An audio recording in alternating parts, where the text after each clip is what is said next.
हुआ एक भी आदमी यहां नहीं होगा।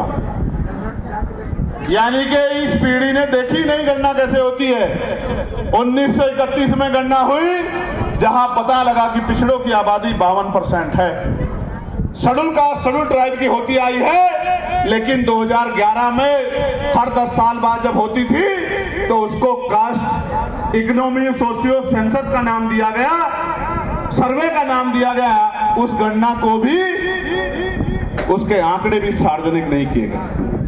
ये बात मैं आपको इसलिए बता रहा हूं, गणना से फायदा क्या है नुकसान क्या है समझो। क्योंकि टीवी में बैठ के तो पत्रकार साथी राजनीतिक विश्लेषक कह देते हैं कि जातिगत जनगणना से जातिवाद बढ़ेगा। मैं आपको बताना चाहता हूं क्या होगा ये हम मांग कर रहे हैं, जातिगत गणना में आर्थिक गणना का भी कॉलम होना चाहिए। क्या किसके पास टीवी है, किसके पास फ्रिज है, किसके पास कूलर है, किसके पास 2 पहियों की गाड़ी है, किसके पास 4 पहियों की गाड़ी है, किसके पास 6 पहियों की गाड़ी है, किसके पास ट्रैक्टर है, किसके अकाउंट में पैसा है, कौन नौकरी पे है, कौन प्राइवेट नौकरी पे है, कौन सरकारी नौकरी पे है, किसके पास हेलीकॉप्टर है, किसके पास जमीन है और किसके पास बिजनेस है, किसके पास उद्योग है। देश को पता लगना चाहिए कि दलित, पिछड़े, आदिवासी, मुसलमान, जैन, सिख, बौद्ध, ईसाई और सामान्य जाति के भी ब्राह्मण, क्षत्रिय, वैश्य लोगों पे भी किनकी हालत इस देश में खराब है और आजादी के 75 साल बाद भी उनकी हालत को बदलने के लिए क्या होगा। जब यह पता लगेगा, बिहार में हुआ था, कास्ट सेंसस हुआ था, इकोनॉमी सर्वे के आंकड़े जारी नहीं किए गए, तो कास्ट सेंसस से पता लगा कि 90% आबादी SC, ST, OBC की है। तो मैं आपको समझाना चाहता हूं कि जब 90% आबादी SC, ST, OBC की है तो राजकाज भी SC, ST, OBC माइनॉरिटी के हाथ में होना चाहिए। होना चाहिए नहीं होना चाहिए बताइए। अब आप ये सोचेंगे कि भाई राजकाज तो उत्तर प्रदेश में योगी जी के पास है, तो राजपाल SC, ST, OBC पे आ जाएगा तो क्या फर्क पड़ जाएगा। मैं आपको भविष्य में अभी बात रखते हुए बताऊंगा कि राजकाज आएगा तो क्या होगा। प्यारे साथियों, हम ये मांग कर रहे हैं कि 52% OBC को 52% आरक्षण की व्यवस्था इस देश में होनी चाहिए। हम ये मांग कर रहे हैं कि प्रमोशन में रिजर्वेशन का बिल पार्लियामेंट में पड़ा हुआ है। वो बिल जो समाजवादी पार्टी के सांसद जो मेरी लोकसभा नगीना से यशवीर जी जीत के आए थे, शेड्यूल कास्ट के ही थे, उन्होंने उस बिल को लोकसभा में फाड़ दिया था। वो कहते हैं ना, हमें तो अपनों ने लूटा, गैरों में कहां दम था। हमारी पीठ में छुरा तो अपनों ने घूपा। अगर समाजवादी पार्टी के सांसद भाई यशवीर वो बिल नहीं फाड़ते तो SC, ST के कर्मचारियों को जो प्रमोशन में रिजर्वेशन मिल रहा था वो इस देश में बंद नहीं होता। सम्मानित साथियों, अगर मैं उनकी जगह होता तो अपने SC, ST के भाइयों से नफरत नहीं करता। मैं कहता इस बिल को और विस्तृत कर लो, SC, ST के साथ OBC को भी प्रमोशन में आरक्षण का लाभ मिलना चाहिए।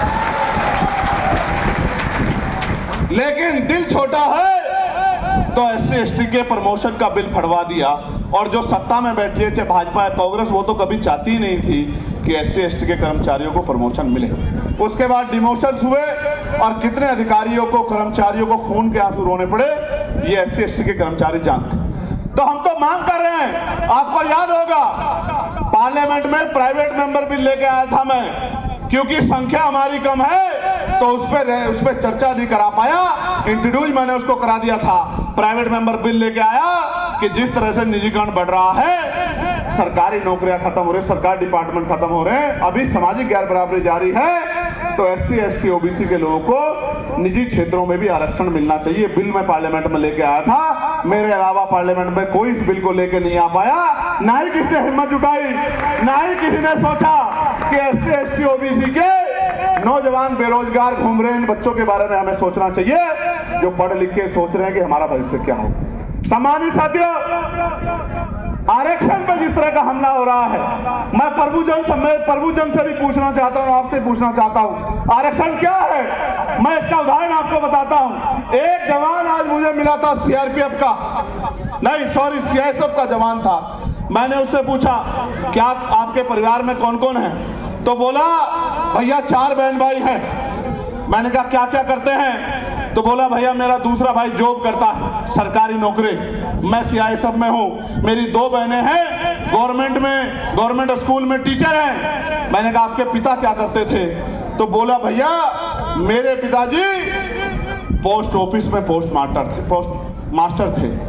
तो मैंने उसको कहा कि मेरी बात सुनो, ये जो नौकरी आपको मिली ये उस एक पोस्ट मास्टर की नौकरी से निकल के आई है, मेरी बात को आप याद रखें। तो मैंने उसे बताया कि भाई ये जो नौकरी आपको मिली है, ये नौकरी आसानी से नहीं मिली। आपके पिता को जो पोस्ट मास्टर की नौकरी मिली थी आरक्षण की वजह से, उस नौकरी की वजह से आप चारों लोगों को नौकरी मिली है। आप याद रखना, अपने माँ बाप का दिल कभी मत दुखाना। उसने मुझे कहा कि मेरे माँ बाप ने भैया कुछ नहीं कमाया, मेरे पिता ने सिर्फ और सिर्फ शिक्षा पे जोर दिया और हमको पढ़ाने का काम किया और अपने मन लगा के पढ़ने का काम किया, जिसकी वजह से आज हम चारों बहन भाई नौकरी पे हैं। मैं आपको बताना चाहता हूं, आरक्षण से सिर्फ नौकरी नहीं मिली है, सिर्फ नौकरी नहीं मिली, आरक्षण ने हमें हथियार दिया है कि हम पढ़ लिख के डॉक्टर, इंजीनियर, आईएएस, आईपीएस, वकील, जज बन सके और सिस्टम में बैठ के अपने लोगों को उनका मनोबल बढ़ा के आगे बढ़ने के लिए प्रेरित कर सके। मैं आपको एक कहानी सुनाता हूं, बहुत अच्छी कहानी, आपके जीवन पे असर पैदा करेगी। अभी गर्मी कम हुई है ना? हाँ, विचारों की गर्मी बढ़ी है तो